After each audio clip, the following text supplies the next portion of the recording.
Yes. Okay. Okay, good. Hi, everyone. I'm happy you're here to join us. I'm Susan Serra, certified kitchen designer and certified aging in place specialist. And today on The Modern Kitchen, we're going to talk about outdoor kitchens. I don't know about you, but where I am, it's a beautiful day outside. I actually have something smoking in my smoker outside, so I know we will be dining outside in a little while. And as a kitchen designer for many years, um, you know, the cooking action takes place inside and outside and outdoor living. The lines are becoming so blurred nowadays. So we're going to be talking about how to think about and how to approach the design of outdoor kitchens. And I'm so happy to have with me Judith Neary. Judith Neary is a CMKBD. She has more than 30 years of design experience. She's from Vashon Island in the Seattle region in Washington State, and she's a principal at Roadside Attraction Design Studio. Don't you just love that name, Roadside Attraction? I think that's awesome. So she does consulting and design services for architects, designers, public speaking, and Judith is also a professional instructor for the NKBA and a consultant for development of classes and content for their educational programs. Hi, Judith. Hi, Susan. Thank you for having me. I'm so glad to have you, and we have so much to talk about today in terms of outdoor kitchens. Tell us a little bit, just to begin, how you're in such an interesting area in the Northwest. You're on an island. How do people in your area think about outdoor kitchens? Well, the outdoor lifestyle is very integral to the Northwest. I mean, everybody talks about how much it rains out here. Well, today happens to be sunny, but what we've learned over time is whether it's raining or not, you just go outside. We also are somewhat militant in our food behavior. In other words, we're foodivores and we're locavores and we're foodies. So we're foodivores. And the challenge is that the expectation is everyone here should have a garden. In fact, most households have a garden of some sort or another. So the lifestyle of garden or farm to table is really from garden to table here. So it's an interesting culture to be a part of. That is interesting because it's funny, I'm on Long Island, and so it'll be fun to talk about the differences here. I'm not growing one vegetable in my garden. I have an extensive rose garden, perennials. I have some herbs, but vegetables I'm not growing so much of. I'm more, maybe a little more concerned with pretty flowers. Good, that's awesome. Yeah, but it seems like it's a little bit different there. You know, we know, Judith, that there are basically, let's get into it now. Let's get into the topic. We know that there are basically two types of outdoor kitchens. Once we, you know, we like to keep it simple for our clients, don't we? And we know that there are destination or perimeter outdoor kitchens. Tell me what your thoughts are about those two different types. Well, to me, the challenge is if you're going to work with a client that wants an outdoor kitchen is, first of all, there's the destination kitchen, which basically is a completely detached or separate structure from the house. The other part of it is it's adjacent to or attached to because it's connected to the plumbing. Now, if I'm going to work on an outdoor kitchen that's attached to the house, my partner in this project is going to be the general contractor. If I'm going to work on an outdoor kitchen and it's more of a destination, in other words, I've got to walk to it and it's a completely separate structure from the house, my best friend and partner in this project is not only going to be a general contractor, but more importantly, I'm going to find myself a landscape architect, okay? Because that would be my partnership to help this happen. Yeah, that's very interesting, and I do want to get into that in a little more depth about partnerships because we all have our specialties, and I always think of it in terms of a medical practice where we have our specialties. Now, I have some wonderful, wonderful images that I put together an idea book in-house on outdoor kitchens, but first I'd like to go to the images that you shared with me and take us through those images, and you will see an image pop up. So I'm going to go to the first image, and here we go. Okay, this is an image, and it looks like what? Tell me about that image. Well, you know, for those of us that live in residential communities, I mean, clearly this is not going to be the deck in a beautiful apartment in a high-rise in Chicago. Okay, so really this is going to be somewhere either within the city or the suburbs where everybody's got some spot on the back of their deck or a garage or what was intended to be a patio, and then how do you convert this space into a functioning outdoor living space? So this is what we're faced with as a challenge when you talk about outdoor kitchens. Are you talking about, is it just a barbecue and some nice chairs and an umbrella, or are we actually going to do something and build it in and have some aesthetics and materials and make it really an outdoor living environment? So this is oftentimes the starting point for where we begin the process. But you know, what I want to tell people is that, yes, that's, okay, let's see, let me get my screen share back. Where am I? Okay, here we go.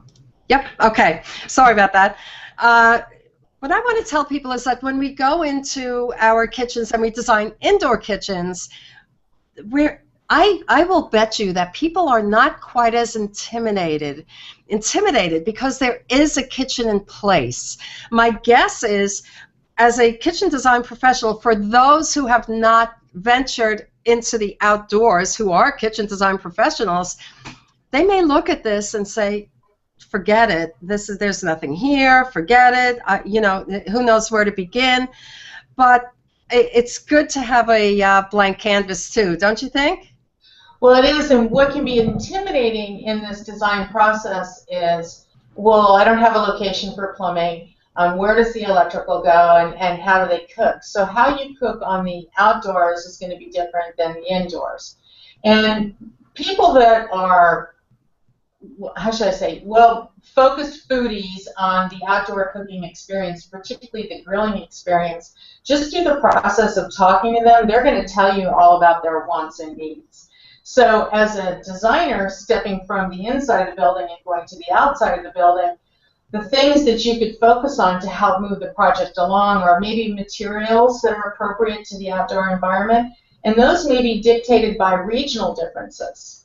Okay, so as an example, an outdoor kitchen in the Southwest is going to have a different feel, function, and finishes than, say, an outdoor kitchen in Maine or an outdoor kitchen in Alaska, and believe me, they're out there too, or an outdoor kitchen in the Northwest. So oftentimes geography may dictate finishes and the function of the kitchen and how it's built in the outdoor environment.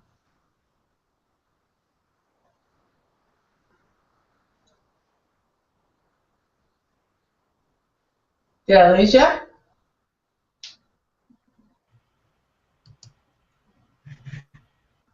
I think she's muted. Hi, Susan, you're muted. Oh, yes, I'm sorry, I'm muted myself. I just want to get to the next image real quick. Okay. Take a look. Now, this is an image. This looks way out in the boondocks. Okay, this is interesting. A little backstory. Remember, I mentioned the foodivore movement and the locavorism combined with foodies. And this is on the island where I live, across from Seattle, and it's called the Jesus Barn Farm. And it used to be an old building that had Jesus painted on the side of it and burned down. Well, the new owners of the property rebuilt it. And this is actually a destination kitchen. So they have a full-service kitchen inside this barn for outdoor events. So the whole outdoor living culture is not only about a kitchen, but sometimes it's a separate outbuilding, and it's an event-oriented structure, and so it's almost way beyond the backyard barbecue. Not even almost, it is. It's into an experience of the farm to table or the garden to table combined with an outdoor kitchen. But being on the same property, it is, I mean, destination is the perfect word, because you could spend the entirety of the day in this area. You could spend just the whole day. Maybe there's accommodations, a pull-out bed in another structure or something that you can sleep over. It's a real powerful way to get away from it all and not go so far. So I want to show one other picture, which is this amazing picture. Well, this is interesting. This is a landscape architect here on the island, and this is his own backyard. And so he has embraced the culture of the garden as being part of the yard, and then also created an outdoor living environment, pizza oven and kitchen. So here, I realize that not everyone has this kind of real estate to be able to accomplish a garden and an outdoor kitchen in a rural lifestyle.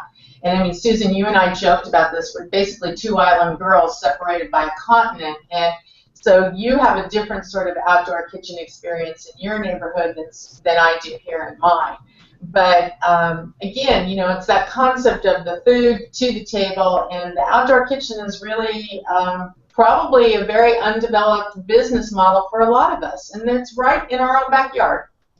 Yeah, that's true. And, talking about the differences between the perimeter and the destination kitchen as well, is I touched on before, the destination kitchen is, I think you will spend a lot more time there. I mean, not necessarily around food, but just in the area, lounging, relaxing. And it's a different feeling, a different experience. And in the perimeter kitchen, it's, you can go in and out of the house much easier. Of course, with the destination kitchen, then you have to consider all of the utilities and the gas supply and the water supply and the drainage and electric, and it becomes almost like building a second little cottage or home, doesn't it?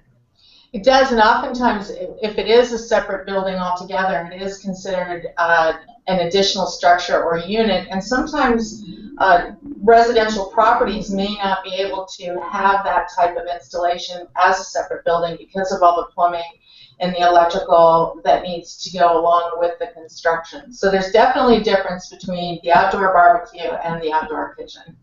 Yeah, and this is where the partnerships come in, which are very, very important. And, I do want to say, which I neglected to say in the beginning, you and I have gotten a lot of our information from the NKBA course, which is Introduction to Outdoor Kitchens.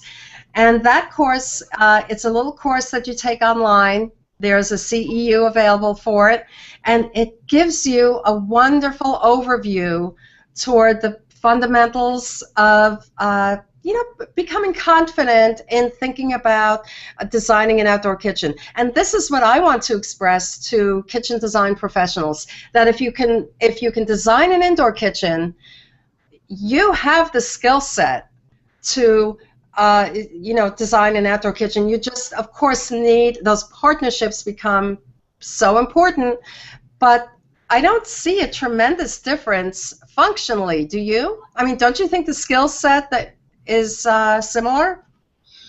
Well, I think in an outdoor situation, safety becomes a bigger issue. Well, safety is an issue across the board in the kitchen.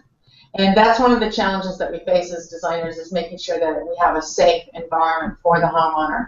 When you step off the tile out into the gravel or into the yard, you now have a different set of safety requirements that you have to address. It's not only function, but it has to do with everything from venting, because guess what? You still have to vent the smoke somewhere from the barbecue. That's right. You have to make sure that the materials are appropriate to use, so that, let's say you have a flooring surface that you want to specify, but it's exterior, and you happen to live in a rainy environment like myself, and now all of a sudden that becomes slick. So that's a safety issue. So materials become a driver in a lot of the design decisions. Another challenge is Southern California or the Southwest has tremendous issue with flammability and fires. So those outdoor kitchens in those type of warm, dry environments, those even have a greater sense of security and safety issues than, say, some of us in other parts of the country.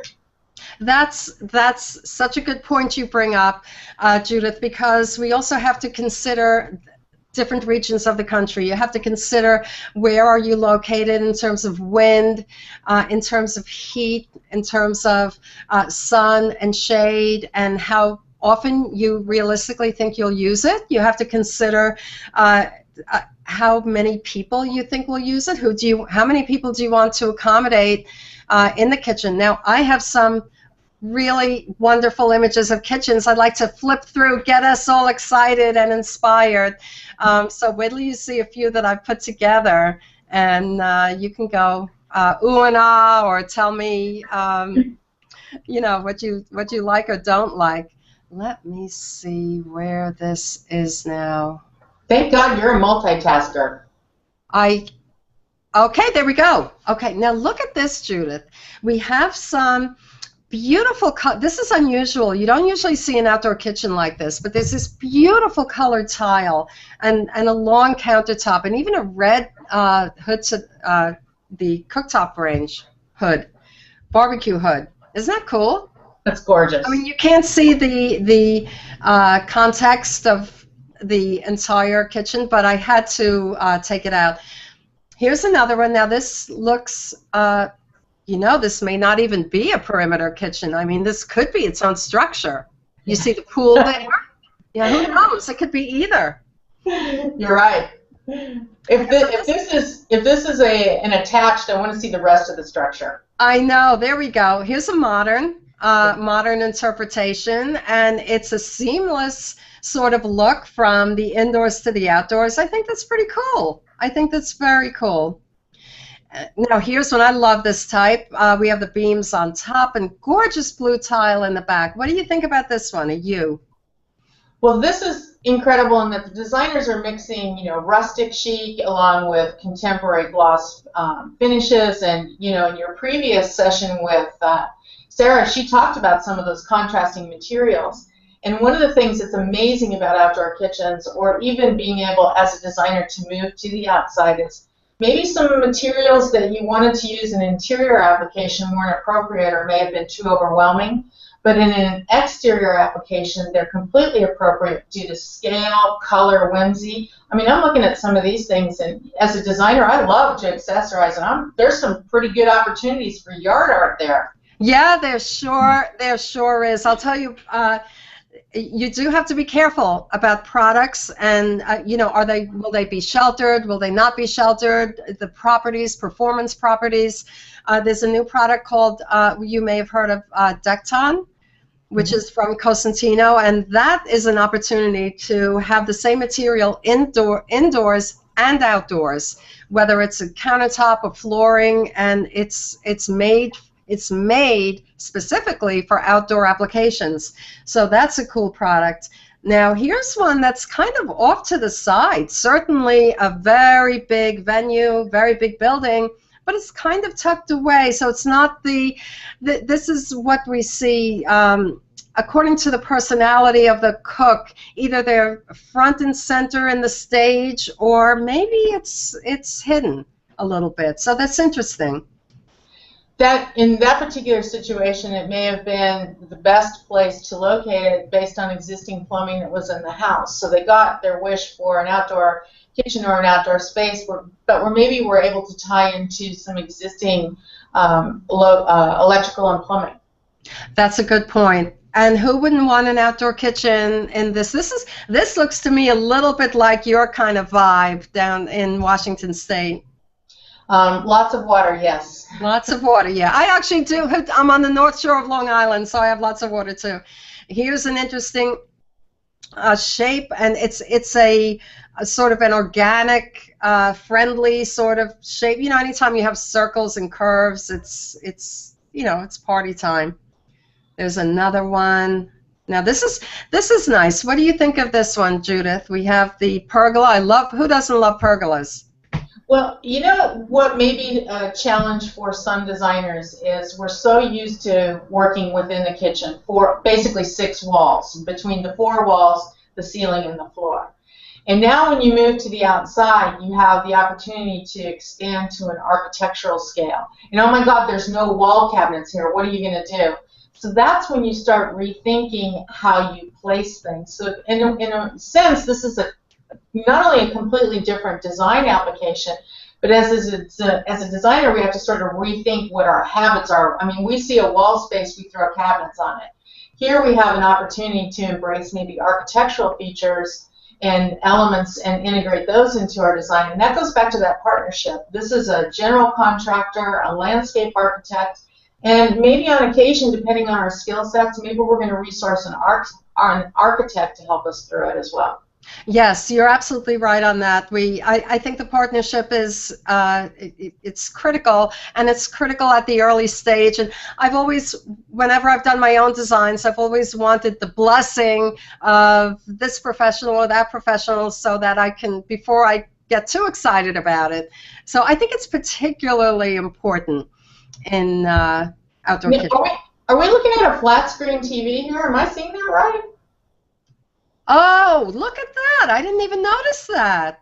Wow. If I'm outside, I just had to tell you, that's just wrong. But, again, here's an opportunity to maybe expand our comfort level and do things that we never would have thought of before. Yeah, no, you're right. And here's a typical, this is sort of a typical suburban look, where you have the patio, you have the steps from the indoors there, and it's the neutral colors and textures, very soothing, I think. And yes, I think that was the same one there.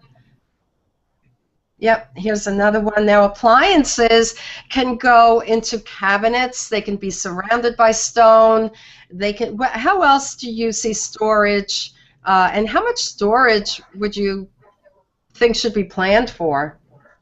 Well, I think that depends on the environment and how often they use it. If you're in an environment that's fairly mild and you're able to use that outdoor space, 360 days of the year, again, like in the Southwest, then maybe the storage accommodations need to be increased because you're using it more frequently. If you're somewhere in the Northwest, like myself, or maybe in your case, Susan, how often are you using that exterior space? Is it a couple months out of the year? And I don't know that I want to be storing plates and food there through the winter. So I think geography and weather and lifestyle really dictate what you do in terms of storage out there. Yeah, and another thing, Judith, that I have seen, and you may have seen in a lot of these images, and we have just a few minutes to go, but the question is, like I said before, we should talk a little bit more about it. Do you want the kitchen to be a focal point of some of them, I mean, they're huge, and they are right in the center, and it's all kitchen, or should it be smaller? And how do you arrive at that? How do you find that out from your client? What proportion to the other elements of the outdoors the kitchen should take? Well, I hate to say it, but it goes back to the B word, budget. Oh, God, the dreaded budget word. But in fairness, because it's not only just about the appliances and the finishes, it's about what else happens in that place. Because guess what? It's about the yard. It's about materials that are being used. And if you look at some of these projects, realistically, the cabinetry portion of it might not be that large. The appliance portion and all the materials, and more importantly, the labor, are going to help drive those dreaded budget decisions. And again, the outdoor kitchen isn't for everyone in our bandwidth. It's only going to be a select few people and a small niche business that probably realistically can tackle these types of projects. Yeah, that sounds right. What else didn't we touch on that you would like to talk about in terms of outdoor kitchens?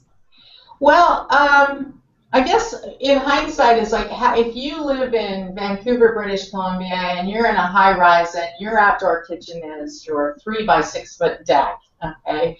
I mean, that's a barbecue, but how do you make that place special for you?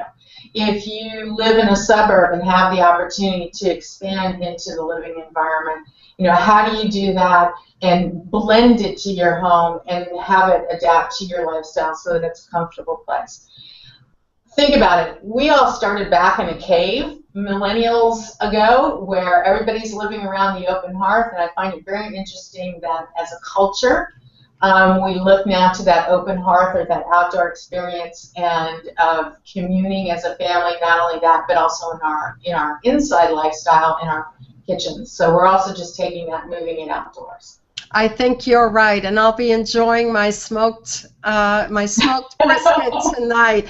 I want to thank you so much for coming. I also want to remind everyone, you know, our conversation was based on the NKBU course, Introduction to Outdoor Kitchens. You can get a fraction of a CEU point, and there are so many courses on NKBAU that just are exactly what you want in the moment you need it. So they can give you confidence, they can give you information, but mostly the confidence to go that extra mile and get that extra information for your business and your career. So thank you so much, Judith.